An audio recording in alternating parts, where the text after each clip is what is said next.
हरे कृष्ण। आज की सायंकालीन कक्षा में हम एक और विमल चरित्र श्रवण करेंगे। इनका नाम है नित्य लीला विष्णु विश्वासी श्रीमद् भक्ति साध आश्रम गोस्वामी महाराज।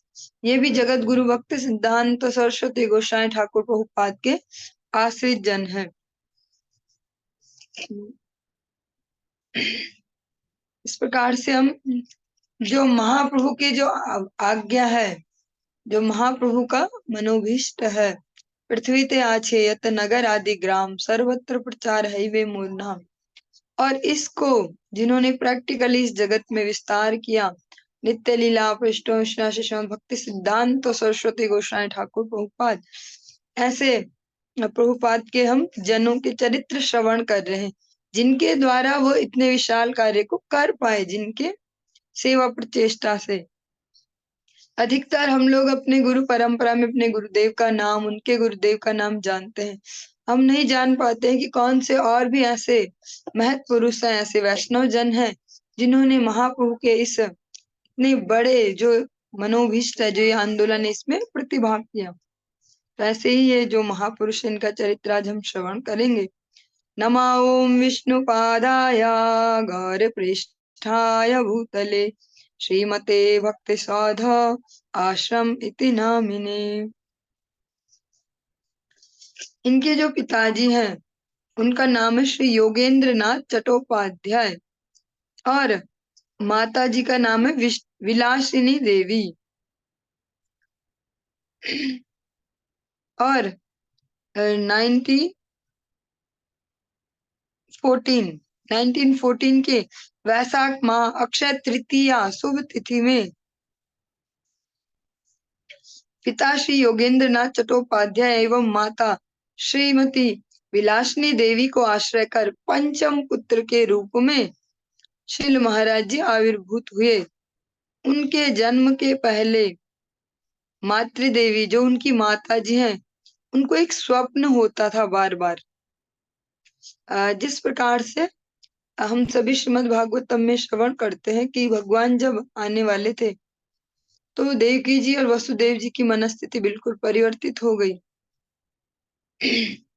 उसी प्रकार से जो ये भगवान के जन हैं, इनकी जो माता जी हैं, इनके जन्म से पहले प्राय स्वप्न में सपार्षद गौरांग महाप्रभु महासंकीर्तनानंद में विवल होकर भावोवेश में उनके पास आगमन करते थे। यह दर्शन करती थी, वो ये दर्शन करती थी महाप्रभु अपने सपार्षद जो संकीर्तन विलास है वो कर रहे हैं। माता पिता ने पुत्र का नाम रखा भूपेंद्र नाथ चट्टोपाध्याय।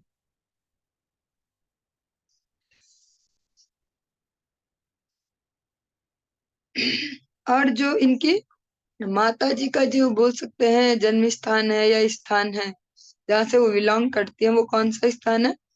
आपने एक साइंटिस्ट है, उनका नाम सुना होगा, श्री जगदीश चंद्र बोस या जगदीश चंद्र बोस, इस प्रकार से। तो जो उनका जन्म स्थान है उधर इनके ननिहाल है, अगर सरल शब्दों में बोले। और वो एक संभ्रांत जमींदार परिवार है। उपेंद्र नाथ मात्र 3 वर्ष की आयु में 1917 में ही इनके पिताजी ने शरीर छोड़ दिया, और तुरंत बाद मात्र 10 दिन के बाद इनकी माता जी का भी शरीर छूट गया। तब माता माँ में जो इनकी दादी जी हैं,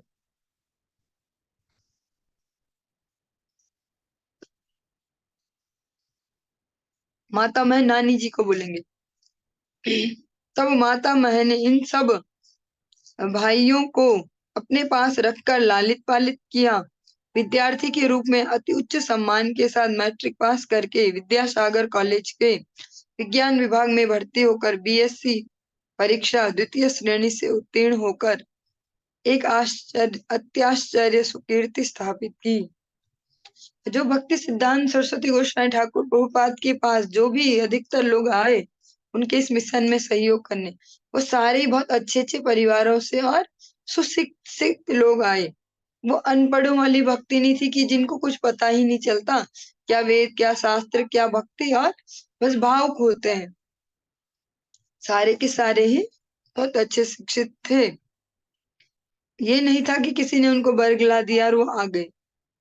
श्री भूपेंद्र नाथ बाल्यकाल से ईश्वर में विश्वास, भक्ति, दया, सरलता, उदार, पर दुख कातर, दूसरे के दुख से दुखी होना, क्षमाशील आदि समस्त महत् गुणों से सुशोभित थे। मन में सोचा कि जागतिक विद्या यथेष्ट हुई। इन्होंने मन में सोचा कि जो जड़ विद्या है वो तो मैंने बहुत अच्छे से ले ही ली है, अब आध्यात्मिक जगत के लिए भी कुछ करना होगा। वास्तव सत्य का संधान कैसे मिलेगा, कौन बताएगा, यह सोचकर वो एक आश्रम विशेष में भी गए, जिसका नाम ऐसे तो नहीं बोला जा सकता, पर वहां पर गए वो, और वहां पर उन्होंने देखा तो उन्हें सब ठीक नहीं लगा, वहां पर जो लोग थे उनका आचरण। भगवान की इच्छा से एक दिन श्रील भक्ति सिद्धांत सरस्वती गोसाई ठाकुर के स्वहस्त लिखित गौड़ीय पत्रिका इन्हें प्राप्त हुई, इन्हें पत्रिका मिली। विशेष मनोयोग पूर्वक पत्रिका पढ़कर उनके अंदर छुपी हुई शुद्धा भक्ति हृदय में प्रकट हो गई। इसीलिए कहा जाता है कि जो बुक्स हैं वो, उनका बहुत बड़ा रोल होता है हमारे जीवन में, हमारे विचारों को भी बदल सकते हैं पूरा। जब इन्होंने प्रभुपाद जी की लिखी हुई बुक पढ़ी तो इनके अंदर जो छुपी हुई शुद्ध भक्ति है वो प्रकट हो गई।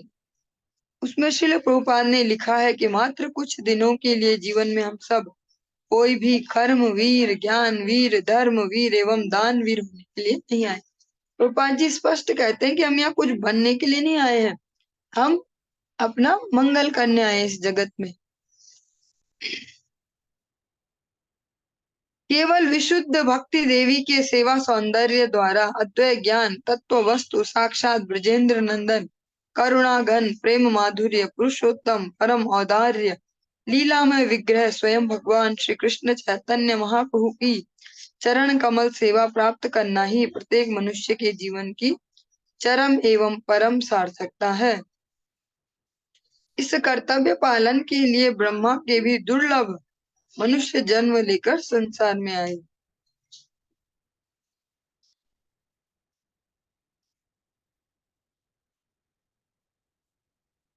यह जीवन का प्रकृत कर्तव्य एवं अंतिम कथा है। मीन्स प्रभुपाद का कहना है कि हमें समय को व्यर्थ नहीं गंवाना चाहिए, हमारे जीवन का एक लिमिटेड टाइम पीरियड है, उसे भगवान की सेवा में लगाना है। यह पढ़कर एक अलौकिक रस में परमानंद भाव से विचार आया कि नित्य सिद्ध गुरु शिष्य संबंध व्यतीत इसका सही उत्तर नहीं मिलेगा। उस पत्रिका के पते से कोलकाता बाग बाजार स्थित श्री गौड़िया मिशन में गई और श्रील प्रभुपाद के दर्शन मात्र से उनकी सब भावना बदल गई। सारे प्रश्नों के उत्तर मिल गए। उसी दिन श्रील प्रभुपाद के चरणों में नित्य काल के लिए आश्रय लेकर समस्त आत्मसमर्पण किया। 1935 में महापुण्य क्षण में कोलकाता बाग बाजार गौड़िया मिशन में श्रील प्रभुपाद ने पंचरात्रिक विधानानुसार हरिनाम एवं कृष्ण मंत्र दीक्षा प्रदान कर इनको नाम दिया भूत वृत्त दास ब्रह्मचारी।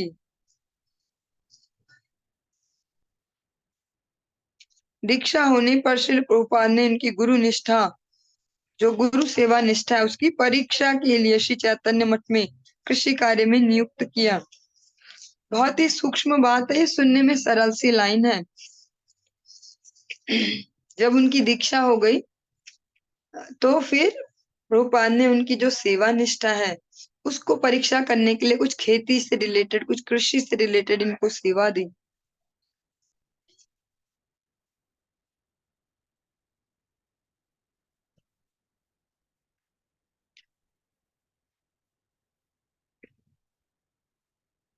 जैसे हम सभी के जीवन में भी ये बहुत एक सिंसियर सी, जब वो सेंसिटिव बात है, जब हरिभजन में लगेंगे कुछ टाइम तो बहुत मजेदार गुजरेगा।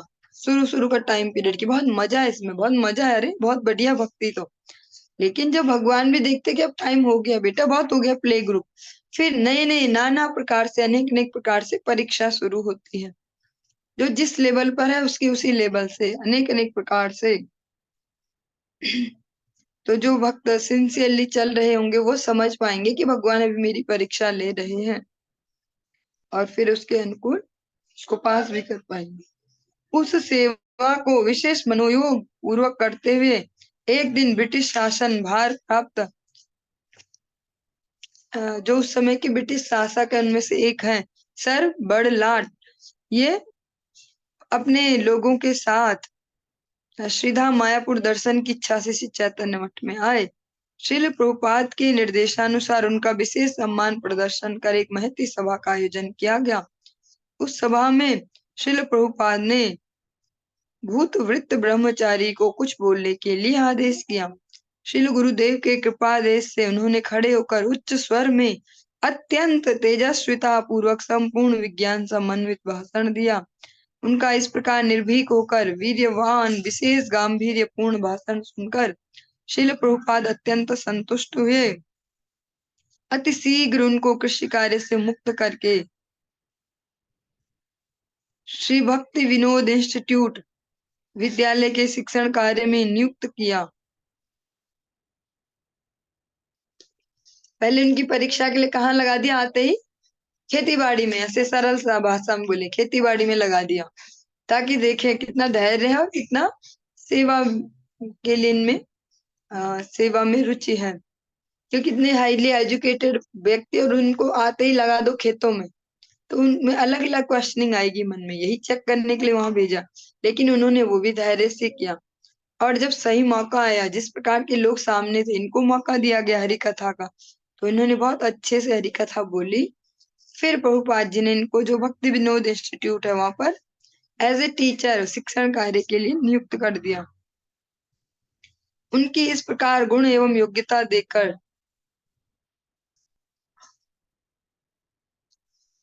श्रील प्रभुपाद ने श्री चैतन्य वाणी प्रचार के लिए उन्हें विदेश भेजने का विचार किया। श्रीपाद ब्रह्मचारी जी को जब यह पता चला तो मन में बहुत दुखी हुए कि श्रील प्रभुपाद अधिक दिन संसार में नहीं रहेंगे, अतः उनकी सेवा और दर्शन से वंचित होने के भय से विवल हो गए। श्रील प्रभुपाद ने यह समझकर उनको नवद्वीप धाम में सुवर्ण विहार की सेवा प्रदान की। आप सब लोगों में से जो भी नवद्वीप धाम जा चुके हैं, सुवर्ण विहार सबको याद होगा, जहाँ पर राजा सुवर्ण सेन की कथा सुनाई जाती है आप लोगों को। सुवर्ण विहार, उनकी सेवा से बहुत संतुष्ट होकर प्रभुपाद ने इनको अपने हाथों से लिखा हुआ एक लेटर दिया। लेटर नॉर्मल लेटर नहीं है, कृपा आशीर्वाद समन्वित उनके लिए पत्र भेजा।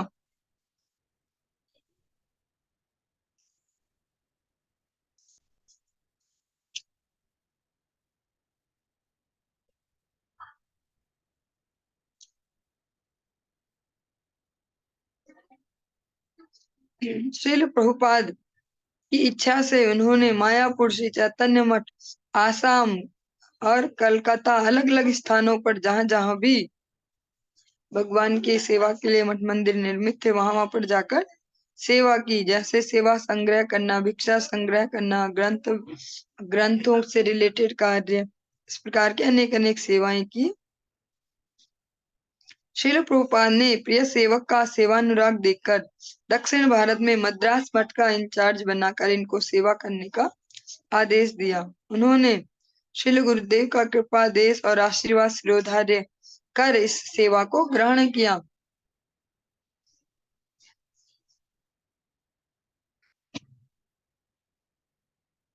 और प्रभुपाद ने इनको एक बार पत्र में लिखा कि वहां पर थोड़ा बहुत तो कुछ व्यवस्था होनी ही चाहिए। मीन्स जैसे एक कमरा होना चाहिए, या कोई आ जा सके उसमें रुक सके, इस प्रकार से जो भी बेसिक हमारे जीवन के लिए जरूरी है, ऐसी कुछ व्यवस्था हो पाए तो फिर मैं भी आ पाऊंगा, अन्य लोग भी आ पाएंगे और अच्छे से वहां पर प्रचार हो पाएगा। तो फिर पत्र पढ़कर आंखों में आंसू भरकर फिर सेवा के लिए लग गए, और बहुत मेहनत करके भिक्षा आदि संग्रह कर उसी प्रकार से सब व्यवस्थाएं वहां पर बनाई जिससे प्रभुपाद और अन्य भक्त वहां पर आ पाए। और फिर प्रभुपाद जी को लेटर भेजा कि यहाँ पर सब व्यवस्था हो गई, आप भक्तों के साथ यहाँ आ सकते हैं।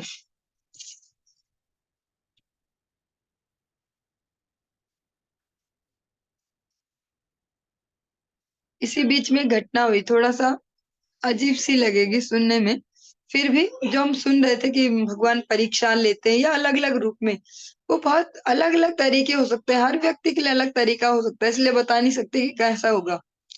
जो जितना स्निग्ध होगा भजन में, गुरु सेवा में, उतना वो समझ पाएगा।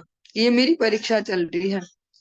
वहीं मद्रास में रहने वाली एक विदेशी महिला ने पूर्ण युवा श्रीपाद को देखकर, इनको देखकर एक दिन कहा कि तुम मेरी सारी धन संपत्ति ले लो और मेरी जो कन्या है उससे विवाह करके हमारे साथ विदेश चलो। ये इनको ऑफर दिया। यह सुनकर श्रीपाद ब्रह्मचारी ने उन माता को समझाया कि जीवन श्री भगवान और गुरु वैष्णव की सेवा के लिए, संसार में फंस कर भोग करने के लिए नहीं है। निष्कपट ईश्वर भावना में तीव्रता नहीं हो तो हरि भजन नहीं होगा। आप ये सब भावना छोड़कर माता और कन्या दोनों मिलकर हरि भजन करो, उससे आप दोनों ही धन्य होकर नित्य काल से संसार यंत्रणा से मुक्त हो सकोगे। और फिर यह कहकर उनको शांत कर दिया, फिर उनसे मिलना जुलना बंद कर दिया। भगवान अलग अलग प्रकार से किसी भी भक्त की कैसे भी परीक्षा ले सकते हैं। 1 जनवरी सन 1937 में श्री गुरुदेव प्रभुपाद की अंतर्ध्यान लीला का संवाद पाकर ये मृत्युवत से हो गए। कुछ समय बाद स्वस्थ होकर रो रो कर केवल हा प्रभुपाद कहकर पागलों की भांति इनकी स्थिति हो गई। दूसरे दिन रात्रि के समय निद्रा में श्रील प्रभुपाद ने दर्शन देकर कहा, आप इतना क्यों रोते हो? मैंने आपकी इतनी भक्ति और अनुराग की समस्त सेवा ग्रहण की, इसका प्रमाण मेरी सैया पर सुबह के समय देख पाएंगे।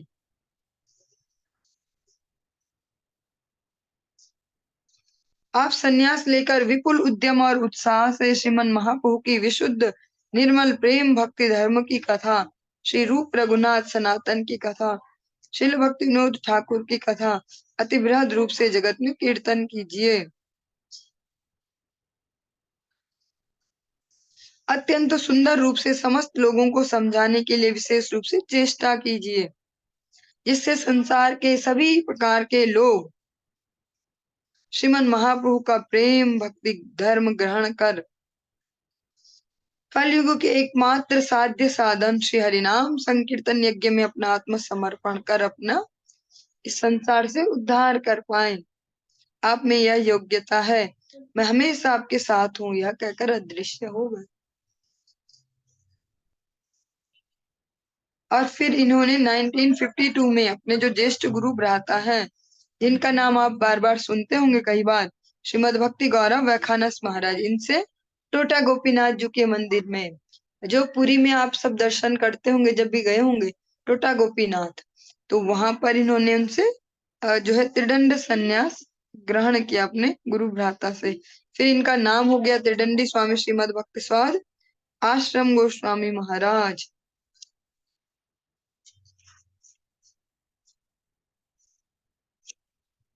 और फिर इन्होंने महाप्रभु का जो प्रेम धर्म है इसके प्रचार के लिए श्रीधाम नवद्वीप मंडल, श्रीधाम क्षेत्र मंडल, श्री ब्रज मंडल और उत्तराखंड जिसके चारों धाम है, इनकी भी बहुत सारे भक्तों को साथ में लेके परिक्रमाएं की।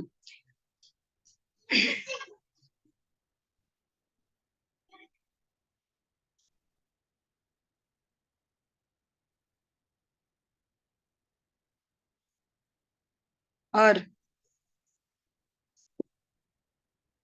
एक समय श्री बद्रिकाश्रम दर्शन करके, जो बद्रीनाथ जी हैं, उनका दर्शन कर लौटने के समय समस्त यात्रियों के साथ भयंकर वर्षा तूफान में पर्वत टूटने से समस्त रास्ता बंद हो गया। 3 दिन 3 रात भोजन पानी बिना रहकर अंत में भक्तों को बचाने के लिए उन्होंने बहुत कष्ट करके पहाड़ से उतरकर एक गांव से जो बहुत सारा प्रसाद लेकर, खाद्य सामग्री लेकर भक्तों तक पहुंचाया।